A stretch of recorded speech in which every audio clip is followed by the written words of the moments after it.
बुद्धाणं बोहियाणं। अनंत उपकारी सद्गुरुदेव को वंदन नमन जय हो। हम सभी अपने जीवन में खुश होना चाहते हैं, प्रसन्न होना चाहते हैं और चाहते हैं कि हमारे आसपास वाले लोग भी सभी खुश रहें। और इस खुश रहने और खुश रखने की सारे प्रोसेस में, सारी प्रक्रिया में हम बहुत कुछ कर बैठते हैं। हम बहुत सारे प्रयास करते हैं, बहुत सारे एफ़र्ट्स करते हैं। कई लोग जैसे अपने घर में सरप्राइजेस प्लान करते हैं, किसी के लिए कुछ करना चाहते हैं ताकि उनके जो रिलेटिव्स हैं, उनके बच्चे, पेरेंट्स, कोई भी क्यों ना हो, जिसे वो खुश देखना चाहते हैं, वो खुश हो जाए। और साथ ही साथ जब हमें ऐसा लगता है कि जब वो खुश हो जाएगा तो हम भी खुश हो जाएंगे। तो ये खुश रहने और खुश रखने की प्रक्रिया में हम सारे ऐसे ऐसे प्रयास करते हैं कि किसी तरह से वो एक खुशी की झलक मिल जाए। लेकिन कई बार मामले उल्टे हो जाते हैं कि हम जिसको खुश करना चाहते हैं वो व्यक्ति खुश होता नहीं, और उसके कारण हमें जो खुशी मिलनी चाहिए वो खुशी हमें मिलती नहीं। तो फिर ऐसे में हम क्या करें? पूज्य विराट गुरुदेव खुश रहने की बात करते हुए कहते हैं कि खुशियाँ अपने जीवन में लाना ये हमारे हाथ में है ना। खुश होना हमारे हाथ में है। और खुशी कोई ऐसी कोई चीज़ नहीं है जिसे हम अचीव कर लें या हम कमा लें या कहीं से लेके आ जाएं। खुशी तो एक अवस्था है जिसमें हम जी सकते हैं, जिसमें हम हो सकते हैं। और वो अवस्था हमारे जीवन में कैसे आए, तो अगर हम थोड़ा सा इसके भीतर झांकने का प्रयास करें तो हमें समझ में आएगा कि आनंद तो हमारे आत्मा की परम अवस्था है। वो तो उसकी स्वाभाविक नैसर्गिक अवस्था है। आत्मा को आनंद में रहने के लिए कुछ और करने की आवश्यकता नहीं होती। लेकिन हाँ, ऐसे बहुत सारे रीजंस हैं, ऐसे बहुत सारे कारण हैं जिसके कारण से हमारा वो आनंद, हमारी वो खुशी की अवस्था, प्रसन्नता की अवस्था आवरित हो जाती है। आत्मज्ञानी पूज्य विराट गुरुदेव कहते हैं कि उसमें सबसे बड़ा कारण है हमारे अपने मन के द्वारा निर्मित कुंठाएं, वो ग्रंथियाँ, वो कॉम्प्लेक्सेस जिसमें हमारा मन इतना जकड़ा रहता है, इतना पूरी तरह से बद्ध रहता है कि वो मुक्त होकर उस आनंद अवस्था को एंजॉय ही नहीं कर पाता। तो पूज्य विराट गुरुदेव मन की इस कुंठाओं से निजात पाने के लिए हमें बहुत सारे नियम सुझाते हैं। वो कहते हैं कि अगर हम ये नियम वाकई नियमों की तरह, नियम हमारे डे टू डे रूटीन में, लाइफ में अगर हम उन्हें अपना ले तो निश्चित रूप से हमारा मन इन कुंठाओं के जंजाल से, उसके मकड़ जाल से मुक्त हो सकता है। और जब हमारा मन उन कुंठाओं के मकड़ जाल से मुक्त हो जाएगा तो स्वयं में हम आनंद अवस्था में ही रहेंगे। तो पूज्य विराट गुरुदेव मन को इन कुंठाओं के मकड़ जाल से मुक्त करवाने के लिए जो पहला उपाय सुझाते हैं वो ये है कि शंका मत करो। किसी पर भी किसी प्रकार की कोई शंका मत करो, फिर वो चाहे आपका बेटा हो, आपका पति हो, आपका नौकर हो। प्रॉब्लम क्या है कि हर वक्त हमें लगता है कहीं हमारा बेटा गलत राह पर ना चल जाए, हमारा पति कहीं किसी और में इंटरेस्टेड तो नहीं है, या हमारे बच्चे पढ़ाई तो नहीं कर रहे हैं, हमारा नौकर काम चोरी तो नहीं कर रहा है। और हम दिन भर इन शंकाओं में इतना उलझ जाते हैं कि हम सामने वाले से जो बात करते हैं वो कहीं ना कहीं शंकाग्रस्त होकर करते हैं। मैं आपको एक एग्जाम्पल देती हूँ, रियल लाइफ एग्जाम्पल है, शायद ये बात समझ में आ जाए। तो हुआ यूँ कि बहुत साल पहले की बात है, एक बहन हमसे मिली थी। तो उस बहन ने बताया कि महाराज साहब, मुझे ऐसा लग रहा है कि मेरा बेटा जो है वो स्मोक करता है और मुझे बार बार ऐसा डाउट हुआ है कि वो स्मोकिंग करता है।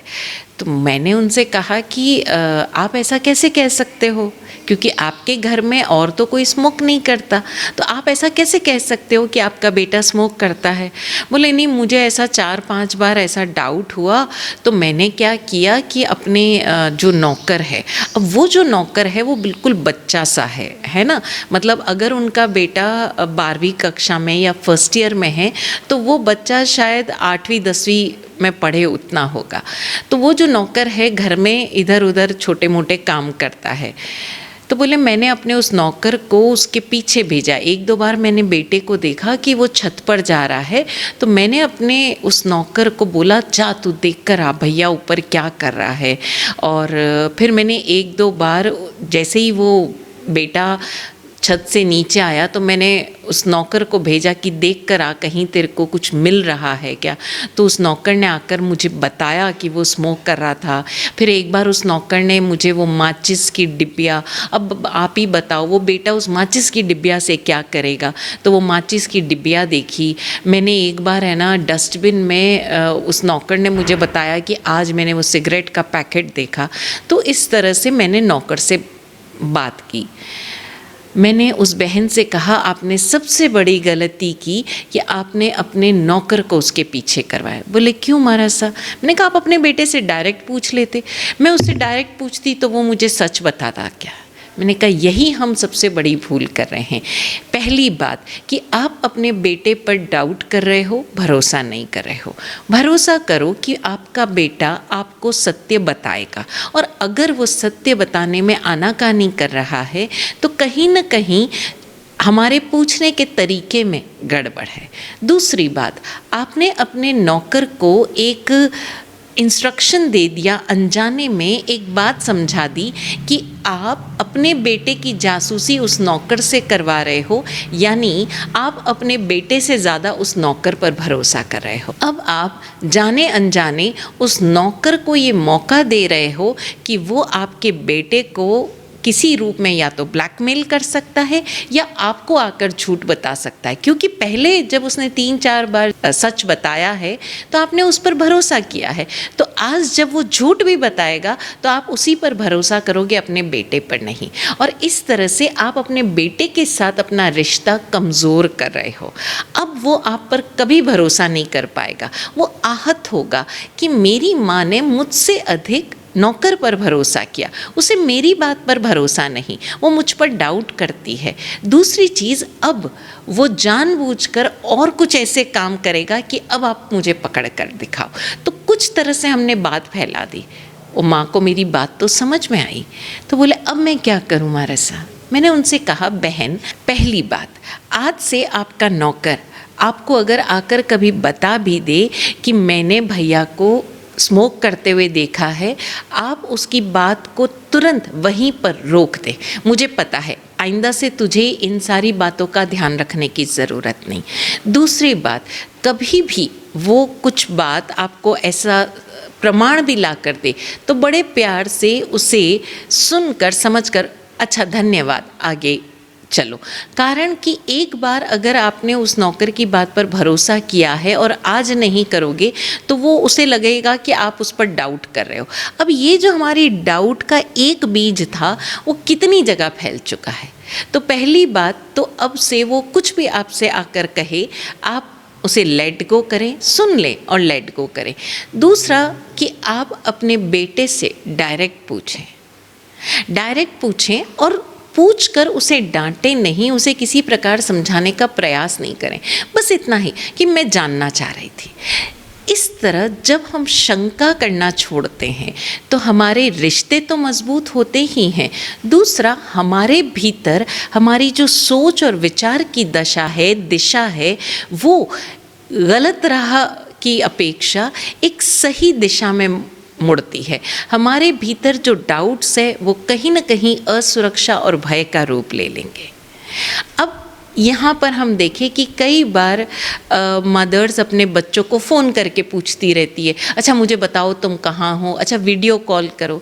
अब हो सकता है बच्चे कुछ ऐसी जगह पर है जहाँ के लिए आप तुरंत रिएक्ट करते हो, मना करते हो।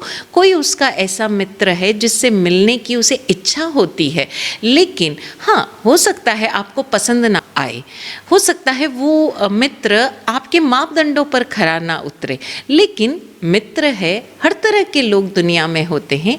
बच्चों को ये समझ में आना चाहिए कि हर बार अलग तरह के लोग मिलेंगे और उनके साथ उन्हें व्यवहार कैसा करना है, तो इस बात का उन्हें अभ्यास तो करने दीजिए। लेकिन हम रोक टोक इतनी अधिक करने लग जाते हैं कि बच्चे हमसे झूठ बोलना सीख जाते हैं। कई मामलों में हमने देखा है कि जो नवविवाहित जोड़े होते हैं तो पत्नी हर वक्त पति से पूछती रहती, अच्छा तुम कहाँ हो, किसके साथ हो, तो उसके साथ क्यों हो, तो वो वहाँ कैसे आ गया। उसी तरह पति भी पूछता रहता है पत्नी से, तो तुम उसके साथ क्या कर रही हो, तो तुम उसके साथ कॉफ़ी क्यों पी रही हो, तुम उसके साथ बाहर कैसे चली गई, तुम लंच पे कैसे चली गई, तुमने मुझे बताया क्यों नहीं। और एक दूसरे पर वो जो अति प्रेम है, सो कॉल्ड अति प्रेम है, वो अति प्रेम कब पोजेशन और वो पोजेशन कब डाउट्स का रीज़न बन जाता है पता ही नहीं चलता। और रिश्तों में इतनी रसाकशी, इतना खींचातान हो जाता है कि प्रेम कहीं सूख जाता है। तो एक नियम अगर हम अपना लें कि हम शंका नहीं करेंगे, हम किसी भी रिश्ते में, फिर वो चाहे नौकरी क्यों ना हो।